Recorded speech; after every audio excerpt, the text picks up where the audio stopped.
اعوذ باللہ من الشیطان الرجیم بسم اللہ الرحمن الرحیم۔ اللہ تبارک و تعالیٰ کے نام سے شروع جو بڑا مہربان اور نہایت رحم کرنے والا ہے۔ پیارے دوستو، اللہ تبارک و تعالیٰ نے حضرت عیسیٰ علیہ السلام کو بغیر باپ کے کس طرح پیدا فرمایا اور حضرت عیسیٰ علیہ السلام کی ولادت کس طرح ہوئی اور کس طرح اللہ تبارک و تعالیٰ نے حضرت عیسیٰ علیہ السلام کو بچپن ہی میں قوت گویائی عطا فرمائی اور کس طرح اللہ تبارک و تعالیٰ نے حضرت عیسیٰ علیہ السلام کی قوم پر آسمانوں سے کھانا نازل فرمایا اور حضرت عیسیٰ علیہ السلام کی قوم نے کس طرح اللہ تبارک و تعالیٰ کی نافرمانی کی اور پھر اللہ تبارک و تعالیٰ نے اس قوم کو بندر اور سور کس وجہ سے بنایا۔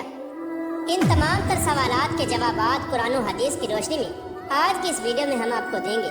لہٰذا آپ سے گزارش ہے کہ ہماری اس ویڈیو کو اینڈ تک ضرور دیکھیے گا۔ روایات میں آتا ہے کہ ایک دن حضرت مریم رضی اللہ تعالی عنہ بیت المقدس کے ایک کمرے میں اللہ تبارک و تعالیٰ کی عبادت میں مشغول تھی کہ اچانک ان کے کمرے میں ایک اجنبی شخص داخل ہو گیا۔ وہ اجنبی شخص دراصل حضرت جبرائیل علیہ السلام تھے، جو انسانی شکل میں حضرت مریم رضی اللہ تعالی عنہ کے پاس آئے تھے۔ حضرت مریم رضی اللہ تعالی عنہ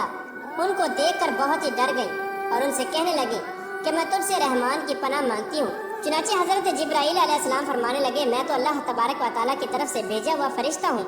اور تمہیں ایک پاکیزہ بیٹے کی خوشخبری دینے کے لیے آیا ہوں۔ یہ سن کر حضرت مریم رضی اللہ تعالیٰ عنہ کو مزید تعجب ہوا تو وہ کہنے لگی کہ مجھ سے بچہ کس طرح پیدا ہو سکتا ہے، حالانکہ میرا تو نکاح ہی نہیں ہوا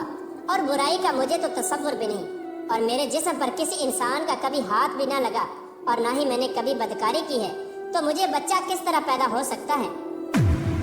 حضرت مریم رضی اللہ تعالیٰ عنہ کی یہ بات سن کر حضرت جبرائیل علیہ السلام نے حضرت مریم رضی اللہ تعالیٰ عنہ سے فرمایا، یہ بات سچ ہے کہ آپ کو کسی مرد نے نہیں چھوا، لیکن اللہ تبارک و تعالیٰ اس بات پر قادر ہے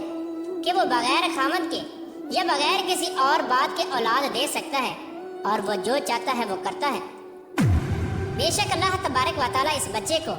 اور اس واقعے کو اپنے بندوں کے لیے پاکیزگی کا سبب بنا دے گا۔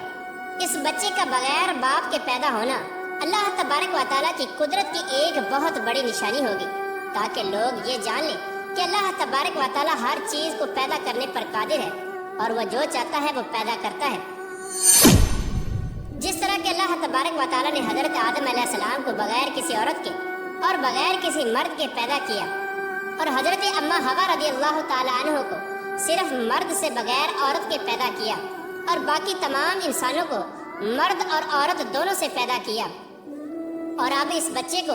یعنی حضرت عیسیٰ علیہ السلام کو اللہ تبارک و تعالیٰ بغیر مرد کے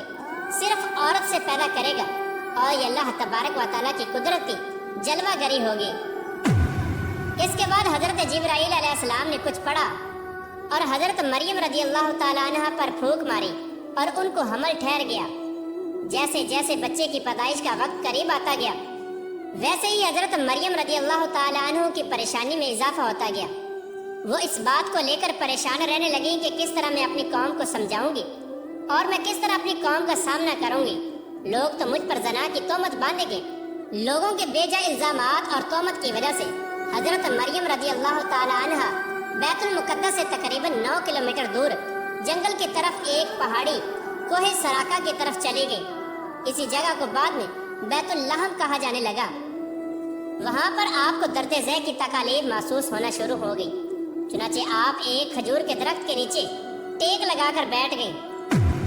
درد ذہ کی تکالیف کے باوجود بھی آپ کو یہ فکر لاحق تھا کہ میں اپنے عزیز و اقارب کو کس طرح مطمئن کروں گی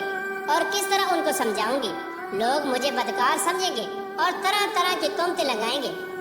آپ اسی سوچ میں مشغول تھی کہ اسی دوران حضرت عیسیٰ علیہ السلام کی ولادت ہو گئی۔ تو حضرت جبرائیل علیہ السلام نے وادی کے نیچے سے آواز دی، اے مریم علیہ السلام، پریشان نہ ہو، تمہارا پروردگار تمہارے ساتھ ہے اور تمہارے رب نے تمہارے قدموں تلے ایک چشمہ جاری کر دیا ہے، اور اس کھجور کے درخت کو ہلاؤ تو اللہ تبارک و تعالیٰ آپ کے سامنے تر و تازہ کھجوریں گرا دے گا۔ آپ پریشان نہ ہو اور یہ تر و تازہ کھجوریں کھائیں اور چشمے کا ٹھنڈا پانی پئیں اور اپنے بچے کو دے کر اپنی آنکھوں کو ٹھنڈا کریں۔ اس طرح حضرت مریم رضی اللہ تعالیٰ عنہ کو 40 دن تک وہیں قیام کرنے کا حکم ملا اور ان سے کہہ دیا گیا کہ اگر تمہیں کوئی بھی انسان نظر آئے تو اشارے سے کہہ دینا کہ میں نے روزہ رکھا ہوا ہے اور میں آج کسی شخص سے بات نہیں کر سکتی۔ 40 دن کے بعد جب حضرت مریم رضی اللہ تعالی عنہ اپنے بیٹے کو لے کر اپنے گھر تشریف لائیں تو بستی والوں نے دیکھا کہ آپ کی گود میں ایک بچہ ہے۔ اس بچے کو دیکھتے ہی بستی والوں نے شور مچانا شروع کر دیا اور آپ پر طرح طرح کی تہمتیں لگانے لگے اور حضرت مریم رضی اللہ تعالی عنہ کو کہنے لگے کہ تو نے یوسف سے زنا کیا ہے، نہ تو تیرا باپ ایسا تھا اور نہ ہی تیری ماں ایسی تھی۔ اسی دوران تمام بستی والے حضرت مریم رضی اللہ تعالی عنہ کے قریب جمع ہو گئے اور آپ پر طرح طرح کی تہمتیں لگانے لگے اور آپ کو اذیتیں دینے لگے، اور آپ کے خاندان والے کہنے لگے کہ مریم رضی اللہ تعالی عنہ اور ان کے مگیتر یوسف کو زنا کے جرم میں سزا ملنی چاہیے۔ ان بستی والوں کی باتوں کو سن کر حضرت مریم رضی اللہ تعالی عنہ نے بستی والوں سے کہا کہ میں نے کوئی زنا نہیں کیا اور نہ ہی میں نے کوئی بدکاری کی ہے۔ اس وقت بستی والوں نے حضرت مریم رضی اللہ تعالی عنہ سے کہا کہ تمہارے پاس کون سا ثبوت ہے اور کون تمہاری پاکیزگی کی گواہی دے گا؟ اس وقت حضرت مریم رضی اللہ تعالی عنہ نے بچے کی طرف اشارہ کیا جو کہ اس وقت دودھ پی رہا تھا، تو اس وقت اللہ تبارک و تعالیٰ کے حکم سے وہ بچہ بول اٹھا کہ میں اللہ تبارک و تعالیٰ کا بندہ ہوں اور اللہ تبارک و تعالیٰ مجھے نبوت اور کتاب عطا فرمائے گا۔ اس کے بعد اس بچے نے فرمایا کہ اللہ تبارک و تعالیٰ نے مجھے نماز اور زکوٰۃ کا پابند بنایا ہے اور جب تک میں زندہ ہوں مجھے اپنی والدہ کا حق ادا کرنے والا بنایا ہے اور مجھ کو سرکش اور بدبخت نہیں بنایا، اور اللہ تبارک و تعالیٰ کی سلامتی ہے مجھ پر جب میں پیدا ہوا اور جب میں مروں گا اور جب دوبارہ زندہ کر کے اٹھایا جاؤں گا۔ اس طرح اللہ تبارک و تعالیٰ کا معجزہ دیکھ کر اور اس نومولود بچے کی گفتگو سن کر کچھ لوگ تو یقین کرنے لگے کہ حضرت مریم رضی اللہ تعالی عنہ پاک دامن ہے اور یہ بچہ اللہ تبارک و تعالیٰ کا معجزہ ہے، لیکن زیادہ تر لوگ حضرت مریم رضی اللہ تعالی عنہ پر تہمت لگانے لگے۔ ان تمام تر تکالیف کے باوجود وقت یوں ہی گزرتا رہا اور جب حضرت عیسیٰ علیہ السلام کی عمر مبارک 7 سال کی ہوئی تو یہودیوں نے ان کو بہت زیادہ تنگ کرنا شروع کر دیا اور بیت المقدس کے حالات خراب ہونے لگے۔ تو حضرت مریم رضی اللہ تعالی عنہ اپنے بیٹے حضرت عیسیٰ علیہ السلام کو لے کر مصر کی طرف ہجرت کر گئی۔ آپ نے اپنی زندگی کے 13 سال مصر ہی میں گزارے۔ اس کے بعد پھر اللہ تبارک و تعالیٰ کے حکم سے آپ دوبارہ فلسطین میں تشریف لے آئیں۔ پھر اللہ پاک نے 30 سال کی عمر میں حضرت عیسیٰ علیہ السلام کو انجیل عطا فرمائی۔ اللہ پاک نے حضرت عیسیٰ علیہ السلام کو بے شمار معجزات سے نوازا تھا، جن میں قابل ذکر معجزات یہ ہیں کہ حضرت عیسیٰ علیہ السلام بغیر والد کے پیدا ہوئے اور ماں کی گود میں ہی گفتگو کرنا شروع کر دیا، اور حضرت عیسیٰ علیہ السلام مٹی کا پرندہ بنا کر جب اس پر پھونک مارتے تو وہ اڑنے لگتا، اور حضرت عیسیٰ علیہ السلام پیدائشی نبینے کی آنکھوں پر ہاتھ پھیرتے تو اس کی نظر درست ہو جاتی، اور کوڑ اور جزام کے مریضوں کو ہاتھ لگاتے تو وہ بالکل تندرست ہو جاتے،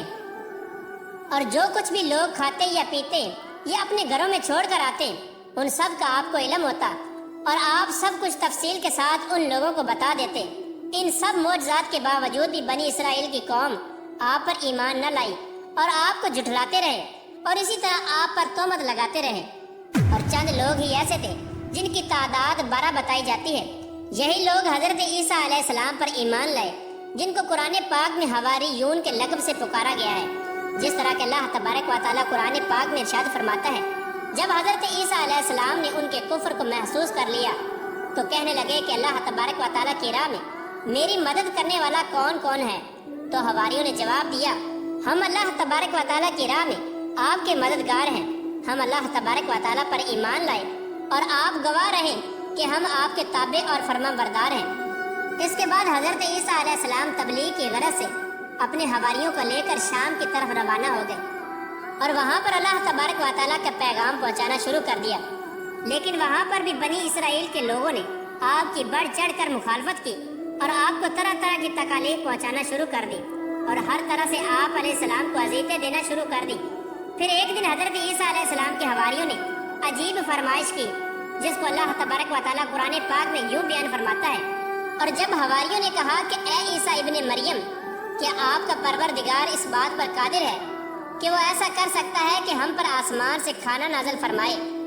تو حضرت عیسیٰ علیہ السلام نے کہا کہ اگر تم اللہ پر ایمان رکھتے ہو تو اللہ سے ڈرو۔ تو وہ بولے، ہماری خواہش ہے کہ ہم اس میں سے کھائیں اور ہمارے دل تسلی پائیں اور ہم جان لیں کہ تم نے ہم سے سچ کہا اور ہم اس نازل ہونے والے کھانے پر گواہ رہیں گے۔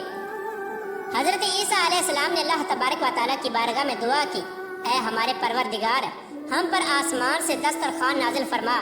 کہ ہمارے لیے وہ دن عید کا دن قرار پائے، یعنی ہمارے اگلوں کے لیے اور ہمارے پچھلوں کے لیے، اور وہ تیری طرف سے نشانی ہو اور ہمیں رزق عطا فرما،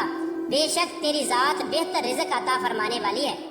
تو اللہ تبارک و تعالیٰ نے فرمایا کہ میں تم پر ضرور کھانا نازل فرماؤں گا، لیکن جو اس کے بعد تم میں سے کفر کرے گا اسے ایسا دردناک عذاب ملے گا کہ اہل عالم میں سے کسی کو ایسا عذاب نہ ملا ہوگا۔ حضرت عمار بن یاسر رضی اللہ تعالیٰ عنہ سے روایت ہے کہ حضور کریم رؤوف الرحیم صلی اللہ تعالیٰ علیہ وآلہ وسلم نے ارشاد فرمایا، آسمان سے دسترخوان اترا جس میں روٹی اور گوشت تھا، ان کو حکم ملا کہ خیانت نہ کرنا اور ذخیرہ نہ کرنا اور نہ ہی کل کے لیے جمع کر کے رکھنا، لیکن ان لوگوں نے خیانت کی اور اس کھانے کو ذخیرہ کیا اور کل کے لیے جمع کر کے رکھ لیا، تو اللہ تبارک و تعالیٰ نے ان کی اس نافرمانی پر ان پر دردناک عذاب نازل فرمایا اور ان لوگوں کو بندروں اور سوروں میں تبدیل کر دیا۔ اس طرح حضرت عیسیٰ علیہ السلام کی قوم کے وہ نافرمان لوگ اللہ تبارک و تعالیٰ کے عذاب کے اندر مبتلا ہوئے اور وہ بندر اور سور بنا دیے گئے۔ جب حضرت عیسیٰ علیہ السلام کی عمر مبارک 33 سال کی ہو گئی تو اس وقت تمام یہودی حضرت عیسیٰ علیہ السلام کے خلاف ہو گئے اور آپ کو سولی پر چڑھانے کا فیصلہ کر لیا۔ حضرت عیسیٰ علیہ السلام کے زمانے میں شام کا علاقہ رومیوں کی زیر نگرانی تھا، یہاں ان کی طرف سے جو حکمران مقرر تھا وہ بھی کافر تھا۔ اس طرح یہودیوں نے اس حکمران کو بھی حضرت عیسیٰ علیہ السلام کے خلاف کر دیا اور ان کو سولی پر چڑھانے کا حکم دیا۔ چنانچہ اس طرح اس بدبخت حکمران نے یہودیوں کی بات مانتے ہوئے حضرت عیسیٰ علیہ السلام کو سولی دینے کا فیصلہ کر لیا، لیکن اللہ تبارک و تعالیٰ نے حضرت عیسیٰ علیہ السلام کو باحفاظت آسمانوں پر اٹھا لیا، جس طرح کہ اللہ تبارک و تعالیٰ قرآن پاک میں ارشاد فرماتا ہے، اور انہوں نے کہا کہ ہم نے عیسیٰ علیہ السلام کو سولی پر چڑھا دیا، جو اللہ تبارک و تعالیٰ کے پیغمبر تھے، حالانکہ انہوں نے حضرت عیسیٰ علیہ السلام کو نہ قتل کیا اور نہ ہی سولی پر چڑھایا، بلکہ ان کے لیے عیسیٰ علیہ السلام کا مشابہ بنا دیا گیا، اور جو لوگ ان کے بارے میں اختلاف کرتے ہیں وہ گمان میں پڑے ہوئے ہیں اور شک کے علاوہ ان کے پاس کوئی علم نہیں، بلکہ اللہ تبارک و تعالیٰ نے ان کو اپنی طرف اٹھا لیا اور اللہ تبارک و تعالیٰ غالب حکمت والا ہے۔ حضرت عیسیٰ علیہ السلام قرب قیامت میں حضور پاک صلی اللہ تعالیٰ علیہ وآلہ وسلم کے امتی بن کر زمین پر نازل ہوں گے۔ حضرت عیسیٰ علیہ السلام ہی وہ نبی ہیں جن کا ذکر قرآن پاک میں سب سے زیادہ بار آیا ہے، اور آپ ہی بنی اسرائیل کے آخری نبی تھے، اور حضرت عیسیٰ علیہ السلام نے ہی بنی اسرائیل والوں کو نبی آخر الزمان حضرت محمد مصطفیٰ صلی اللہ تعالیٰ علیہ وآلہ وسلم کی بشارت دی تھی، جس کو قرآن پاک میں اللہ تبارک و تعالیٰ اس طرح بیان فرماتا ہے، اور جب حضرت عیسیٰ ابن مریم نے کہا کہ اے بنی اسرائیل والو، میں تمہارے پاس اللہ کا بھیجا ہوا آیا ہوں اور ایک پیغمبر کی جو میرے بعد آئیں گے جن کا نام احمد ہوگا بشارت سناتا ہوں۔ اس طرح حضرت عیسیٰ علیہ السلام کے آسمان پر اٹھائے جانے کے 600 سال بعد تک کوئی بھی نبی نہ آیا، اور پھر حضرت محمد مصطفیٰ صلی اللہ تعالیٰ علیہ وآلہ وسلم اس دنیا کے اندر جلوہ گر ہوئے۔ حضرت محمد مصطفیٰ صلی اللہ تعالیٰ علیہ وآلہ وسلم خاتم النبیین ہیں، اور آپ کے بعد کوئی نبی نہیں آئے گا۔